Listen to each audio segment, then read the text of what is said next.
Thank you for staying there and welcome. Okay, we'll be looking at the topic still on the education sector, and we'll be looking at the education sector holistically. We'll be extracting that sector. Okay, I have in the studio this morning Mr. Henry Adeyinka, former Permanent Secretary, Tescom. Thank you so much for joining us this morning. We still have back and forth on resumption for students, both from primary down to higher tertiary institution. And we have a lot of people clamoring for the resumption. We have a lot of Nigerians clamoring for resumption despite the COVID-19 pandemic. What is your own view, sir? Yeah. Thank you for having me, Benga. Incidentally, we know that the pandemic came very suddenly, and no nation actually prepared for it at the first instance. Even the world powers, the advanced countries, were caught unawares. But all the same, as far as the situation is concerned in this country, Nigeria is one of a developing nation, and we have challenges all over the place. Talk it in terms of finance, budgeting, the education system, the health system, but let's look at the education sector. We are saying that people are clamoring for the resumption. What are the problems associated with this pandemic? Do we have the control over this pandemic? The answer is no, as far as developing countries are concerned. In fact, the third world in general. If you are now saying that we should open our schools, do we have the capability of doing the necessary things?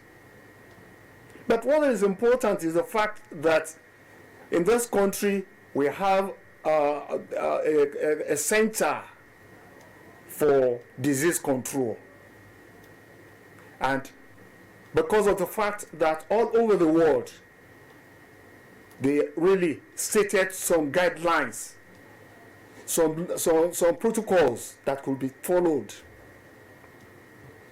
which could possibly lead, and I believe that those protocols, if properly followed, we will definitely get out of this thing. And when we are now saying that let us open our schools to students, how safe is the situation in those schools? Do we have the capability of actually financing the problems which one would expect as a country with very little economic power? Now, if we look at what is actually happening, we've been given some the NCDC told us that we should follow certain guidelines. Now, we don't have the resources. When we talk of the kits for the COVID-19, the materials to be used, do we have it in the country? We will have to beg for these items.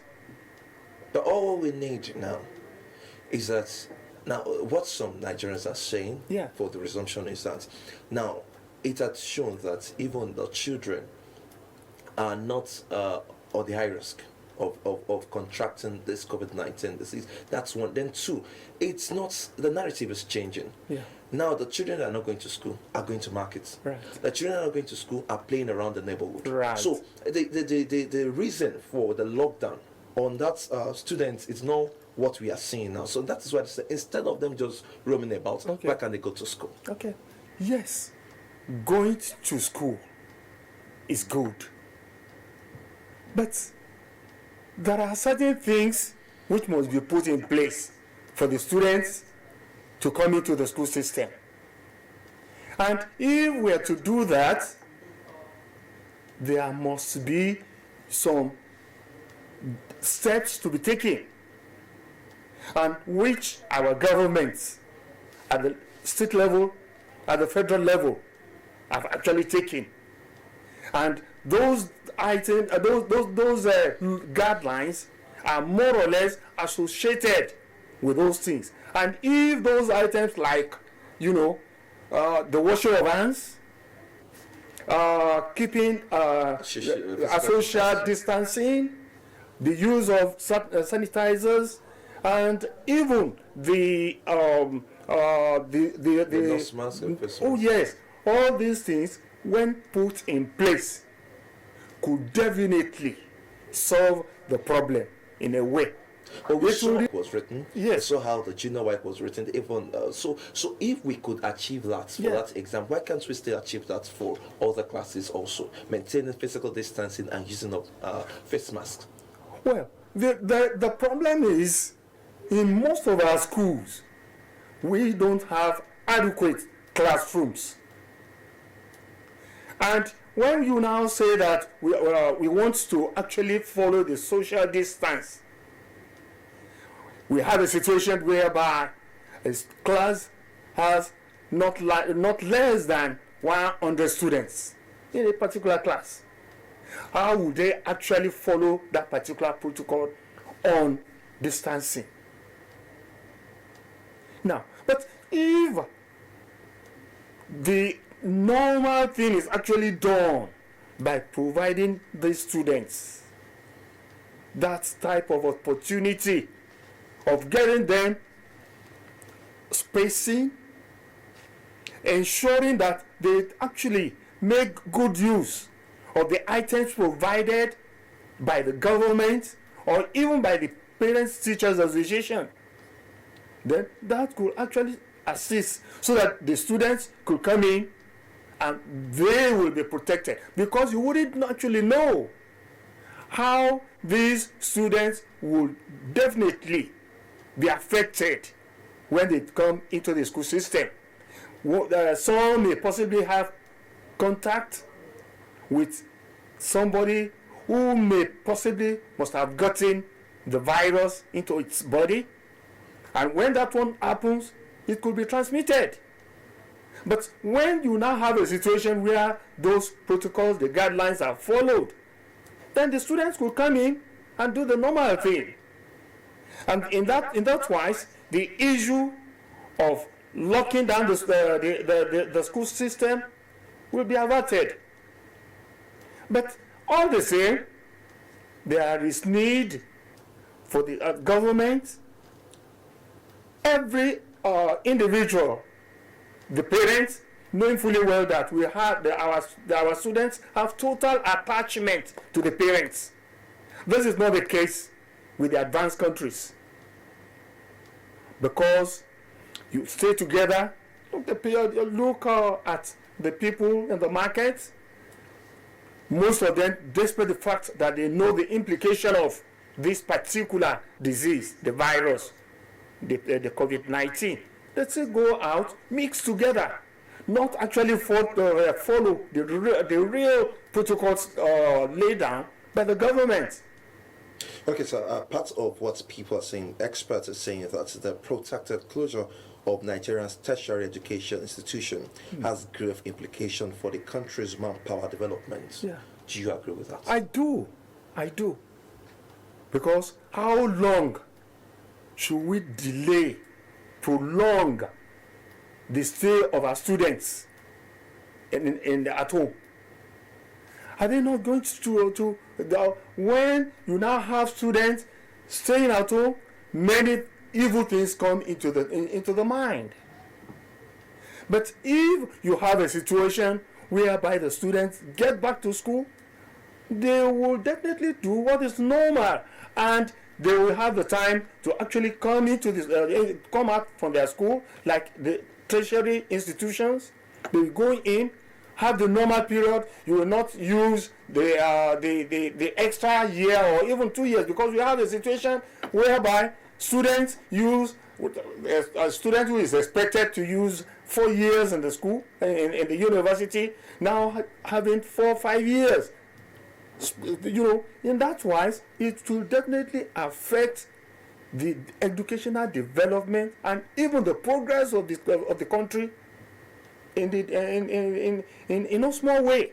And now we see that it's a developing country, Right. And it's as if that we are trying to bring in global standard in some things here in Nigeria. Why can't we look into electronic classrooms, looking into technology to enhance our education sector in Nigeria? Because if we've been leveraging all that, I believe that tertiary institutions, students, even secondary school, can still handle technology, and teachers can actually communicate to them even wherever they are, and school will still go on, not until we have the 4 walls of classrooms. Well, it's good. Everything is actually depends on the economic power of the country. Incidentally, we are only developing gradually. If you look at the budget allocated for education at the federal level, the standard all over the world is 26% of the budget. No government in this country that has exceeded 15%. The technology that we are now saying, we are only doing that gradually, and it is being developed at the even at the primary school level, not quite at the public school, but in most of the fee-paying schools, private schools, this technology is being developed, and we see a situation whereby learning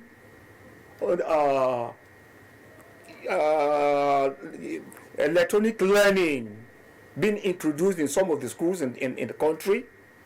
Oyo State has actually started that. Learning by radio, by television. We are developing this little by little. I know of some students who actually have mastered the use of electronic in the teaching, and these ones, after some time, they will have actually become so good in the technology, and that could be of immense importance to the country and to themselves in particular. Let's see attitude of our government in switching to action, because I believe that by now that we know that physical distancing is one of the precautions for COVID-19, and we have a state of dilapidated schools here and there. Shouldn't the government looking into rebuilding at least schools and renovating some buildings in the school premises? Yeah, thank you very much, Benga. I could remember during the days of late Uncle Bola Ige, structures were put in place. But unfortunately, after 2-3 years, the population in schools escalated. That the structures which were put in place could not cope. Unfortunately, the successive governments failed to actually increase the number of structures in different schools. I can remember in those days when the number of students in a particular class would not be more than 30 or even 40 at most. We could, one could actually manage the situation, but in a situation whereby the fund is not made available. And I did mention earlier on that the budget allocation for education is so small that no government presently will be able to do anything substantial in coping with what we have in our schools presently. One could remember as in 1981, 82, we have less than 103 secondary schools in the old Oyo State. That could be managed. A situation where you now have well over 1,380 secondary schools is alarming. And in such a situation, the only thing government could do is more or less to ensure that the structures that are bad should be rehabilitated. In a place or in a particular school where the number of students are so large, they should put up structures so that the structures could accommodate the increase in the number of students in the school, both at the primary school level, at the secondary school level, and even at the university level. I could remember very vividly, even at the university level, as I was at that time, we still had some people sitting on at the window frames at the biology department of the University of Ibadan. But then that has changed. With little contribution the old students are doing at the secondary school level, at the primary school level, is actually going very, very well. The old students are coming in to put up structures in some schools. And incidentally, I visited some schools not quite 2-3 weeks ago, whereby the old student of the school, in one of the schools in about the southeast, provided those hand washing materials to the school, sanitizers, face masks, and what have you, to the school. And even in some schools, structures, laboratories, technical workshops have actually been provided by the parents, and even philanthropists are coming in to develop those structures to the schools. So you were once a permanent secretary Right. of Teaching Service Commission, that's Right. Tescom, in New York State. Right. Now, it's as if that what that commission now does is recruiting. And now, would we say that teaching service, okay, now, teachers, in the number, do we have less teachers? Yes. Thank compared you. to Thank you, the Benga. infrastructure and the students? Thank you, Benga. As far as the teachers are concerned, a teacher, a qualified teacher who was recruited 33 years ago will definitely retire from the service. Unfortunately, most of the teachers that retired from the service, there was no recruitment to fill in the vacancies. So what we now have is a situation whereby some of the subjects being taught in schools, no teachers to teach those subject areas. But now that the government now see a situation whereby the number of teachers have actually been reduced drastically, I think that was the reason the present administration in Oyo State and even elsewhere outside Oyo State are now planning the recruitment of teachers to fill in the gaps already left by those that have actually retired.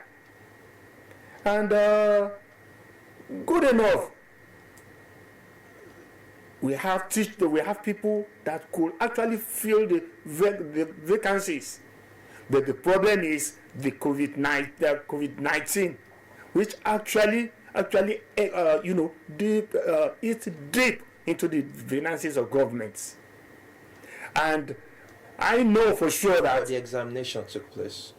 Yes, the examinations took place initially.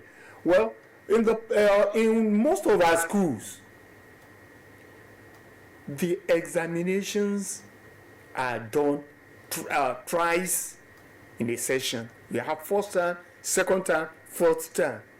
I'm talking about the recruitment exercise. Yes. For teachers that want to, for intending teachers. Yeah. The examination took place. Yeah. I'm talking about Tescom conducting examination. Yes. In this. Now, let's look at even the examination exercise. Yeah. This has been going on that we have physical examinations, and despite the presence of COVID-19, shouldn't we look for a way of going way of writing this examination so a lot of people can participate in a conducive environment other than having the normal Nigerian standard of writing examination whereby the participants would have spent more hours outside the hall before coming into the exam? Because if teachers or supposed teachers should go through that stress in coming in, will they have this sympathy on students to have a conducive environment of writing their own examination also?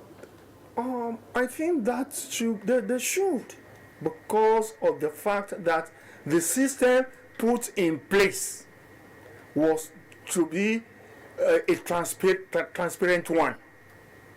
And if that is not done, the common man may not be able to get into the system. That is, a common man may not be recruited. And again, the issue of the conduct of the examination is very important, because at times we have a situation whereby somebody who is supposed to have read English language as a teaching subject, and you now have a situation whereby the teaching, the method of teaching is not even with that particular fellow. So there is need for one to actually find out, do you actually have the qualification for you to teach the students? It's not just acquiring the certificate. Not just acquiring the certificate alone. Do you understand? You just have to be somebody who has the teaching, the teaching background. For instance, in the past, people are asked, if you have just a single degree, you'll be asked to go in for postgraduate diploma in education. Even at the tertiary level, there was a time that those at the tertiary levels were asked to go back for a teaching qualification. It is there that you have to learn the method of teaching. I'm afraid we have to go, but before we go, I just wanted to give a final short, because we know that education is germane for a successful country. If a country would be successful, we need to look holistically into the education. So in your final short, what do you think can be done to revive our education sector? Thank you, Benga. The most important thing to revive our educational system is to look at the situation whereby fund is made available. Adequate fund is made available. Because if adequate fund is not made available, then no matter what you put in place, one would definitely not succeed. Thank you very much. I've been speaking with Mr. Henry Adeyinka. He is a former permanent secretary of a Teaching Service Commission, that is Tescom, your state. Thank you so much for coming, It's sir, a pleasure. and letting your voice in. Indeed, we know that education is something important to any country that wants to be successful, and we hope that everyone that is concerned will look into the sector and put in their own quota. This is what we draw the curtains on the program this morning on AM Cafe. My name is Oluwagbemi Golabisi. To have a productive day.